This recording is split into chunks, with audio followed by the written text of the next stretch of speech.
Salut tout le monde, c'est Raito, on se retrouve pour la review du chapitre 287 de Eden Zero. Waouh, quel chapitre de fou. En tout cas, n'hésitez pas à liker la vidéo si jamais elle vous plaît, à vous abonner si vous aimez Eden Zero, voilà, parce que Eden Zero, encore une fois, c'est juste incroyable. Et on est parti pour la review. Alors déjà, dans les derniers chapitres, on avait des trucs de fou. Shiki vs du coup le croque-mitant, qui semblait être du coup en réalité Rebecca, c'est quasiment confirmé en fait. Et en plus de ça, on avait plein de personnages qui étaient venus, Drakenjo, on avait Shura, on avait la Dame Écarlate, donc Kuronai, on avait les membres du gouvernement comme Eraser, Ole, etc. Et on avait carrément plein de petits croque-mitants qui s'étaient pointés aussi. Donc là, on avait vraiment tout le champ de bataille qui était prêt et donc on continue le chapitre avec en fait plein de petits croque-mitants encore une fois qui vont continuer à attaquer non seulement les planètes mais également les vaisseaux de tous les gens présents ici. En fait ils vont littéralement attaquer tout ce qui bouge et tout ce qui ne bouge pas même, j'ai envie de dire, et on voit qu'ils détruisent une par une les planètes. Et en fait ce que j'aime bien c'est qu'en fait dans le croque-mitant on a une sorte de représentation, enfin Shiki voit en fait ce qui se passe à l'extérieur et il voit du coup les planètes se faire anéantir les unes après les autres. D'ailleurs j'aime beaucoup encore une fois le chara-design de cette croque-mitant Rebecca, je sais pas si on peut l'appeler comme ça, cette Dark Rebecca, j'aime énormément son chara-design tout simplement, et elle est en train d'anéantir le monde entier, et Shiki qui voit ça en fait, elle explique qu'elle veut détruire ce monde. Alors là pour l'instant c'est pas clair à 100%, on va avoir des petites infos dans le chapitre et tout, ce qui est sûr c'est que le croque-mitant, enfin même tous les croque-mitants, ils sont en train d'attaquer du coup toutes les planètes une par une pour les détruire, ils attaquent les gens aussi. Alors j'ai bien aimé du coup la petite ref à, enfin le côté marrant de Eraser en mode aucune envie d'être effacé, moi sachant que normalement bah, c'est lui qui efface les choses, tu vois. Donc voilà, en fait ils comprennent qu'il faut à tout prix esquiver ces croque-mitants, que c'est un énorme danger. Et Shiki lui il est en mode non arrête, tu crois vraiment que je vais te laisser faire ce que tu veux de notre monde. Shiki, j'aime énormément la case où il se relève, en fait la case est vraiment très stylée, très cool, bien badass, bien comme il faut. Shiki qui est toujours déterminé mais qui a quand même appris très très cher, hein. Faut être honnête, il a pris énormément cher, mais j'aime beaucoup, voilà, l'esprit un peu shonen, l'esprit Shiki qui se réveille.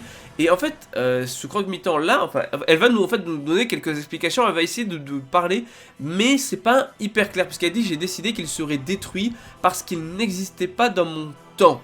Comment ça, il n'existait pas dans son temps?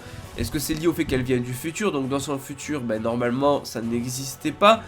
Est-ce que c'est ça qu'elle veut dire, ou bien est-ce que c'est autre chose, ou c'est lié au temps du croque-mitant qu'il doit voler? Je sais pas, en réalité, en vrai, la phrase est pas hyper explicite, mais je pense que c'est fait exprès, c'est normal pour nous laisser théoriser, et donc du coup, bah voilà, essayer de trouver les choses, en fait, de raccorder les wagons, mais j'aime bien en tout cas cette idée là, et Shiki qui d'un coup va se mettre à briller de partout. Là tu te dis, mais qu'est-ce qui est en train de se passer? Pourquoi Shiki se met à briller? Ça n'a aucun sens, on dirait qu'il passe en Super Saiyan le gars.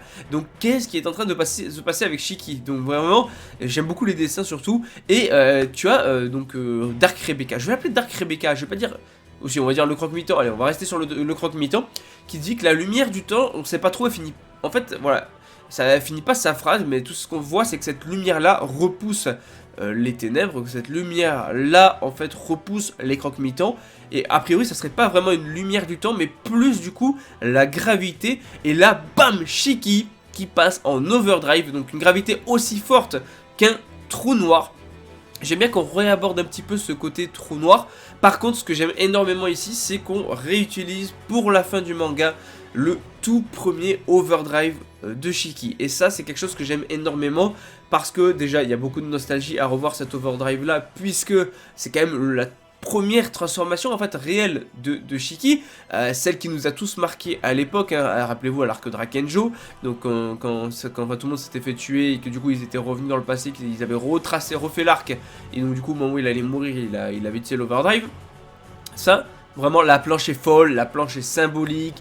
Il y a tout ce qu'il faut, il y a tout ce qu'il faut ici en Shiki qui est en mode ce monde là je vais le protéger, qui frappe du coup le croque-mitant, et elle passe elle aussi en overdrive, et ça franchement incroyable, elle passe en overdrive elle aussi. Voilà, je dis elle parce que on va dire le croque-mitant c'est une femme là clairement, j'aime beaucoup l'overdrive qui est très stylé, donc ça fait un mélange entre overdrive Rebecca clairement avec le côté chat en fait, littéralement, bah, un peu le mode on dirait un mélange avec de la battle dress du coup, des étoiles brillantes genre witch tout ça, donc en vrai c'est très cool, un petit mélange côté Shiki aussi. Enfin, vraiment, on a un overdrive qui rend, je trouve, personnellement, super bien. Voilà, je trouve qu'il rend super bien. En vrai, j'aime penser à une grosse dinguerie, mais non, en vrai, je pense que je suis parti trop loin. Mais en réalité, non, c'est pas possible. Parce que je me suis dans ma tête, je sais pas, moi j'ai un délire où je suis parti en mode Void, c'est le fils de Shiki et Rebecca, mais imaginez juste que le croque-mitant soit la fille de Shiki et Rebecca. Et donc en réalité, ce soit pas Rebecca, mais sa fille. Et donc du coup, ils ont eu une fille et un garçon. Et donc Void serait le fils et le croque-mitant non, non, qu'est-ce que je raconte, mais qu'est-ce que je raconte, ça n'a aucun sens. Donc du coup, en tout cas, elle va littéralement lâcher un méga rayon laser et tirer des rayons, encore une fois, qui soit fait le rapprochement avec Rebecca, parce que Rebecca utilise des pistolets, enfin du moins elle en utilisait en tout cas avec Happy à l'époque, quand Happy était mécanisé. Elle peut plus trop le faire, mais bon, elle peut toujours tirer des rayons si elle veut, y a pas de souci. Et en fait, Shiki qui explique que voilà, elle veut détruire ce monde. Shiki il est en mode c'est pas possible, c'est pas question de te laisser faire, puisqu'en fait, lui il a vécu dans plusieurs univers. Bah oui, il a vécu dans l'univers 1, 2, 3, enfin il a vécu dans plein d'univers. Et il est enfin arrivé ici, et il veut pas que. Enfin, il arrive ici pas pour qu'on détruise son monde, tu vois. Son monde de bonheur où tout le monde va bien. Il en a vécu des choses, et j'aime beaucoup, parce que c'est là qu'on sent qu'on s'approche sur la fin du manga. C'est quand t'as ce genre de case là en fin de manga où justement tu as des passages de différentes scènes qu'il y a eu dans le manga Eden Zero, fortes en émotion, et que ça te rappelle énormément de souvenirs en fait. Et là tu te dis, voilà, on te remonte ces scènes là, pourquoi? Parce que on s'approche de la fin du manga. Et donc là c'est clairement ça, et franchement c'était magnifique. Et par contre voilà, pas Void mais le croque-mitant qui dit ce n'est pas le paradis, l'Éden n'existe pas. Donc l'Éden qui est le paradis n'existe pas. Donc comment ça, le paradis n'existe pas, puisque effectivement pourtant là tout s'était bien passé, tout le monde était revenu à la vie entre guillemets, enfin ils n'étaient pas revenus à la vie parce que c'était juste d'autres personnages, tu vois, c'est pas la witch qu'on connaît mais c'est la witch d'un autre univers, bref t'as compris.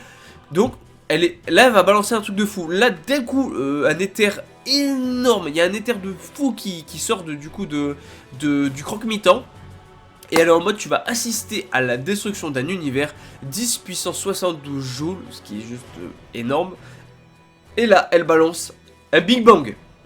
Oui, le Big Bang, elle va nous lâcher ça. Donc là, littéralement, elle va lâcher un Big Bang pour détruire cet univers-là. Et en plus de ça, on finit sur Mother qui est en train de disparaître. Et tu as Ziggy qui est en mode on est arrivé trop tard, 3 petits points.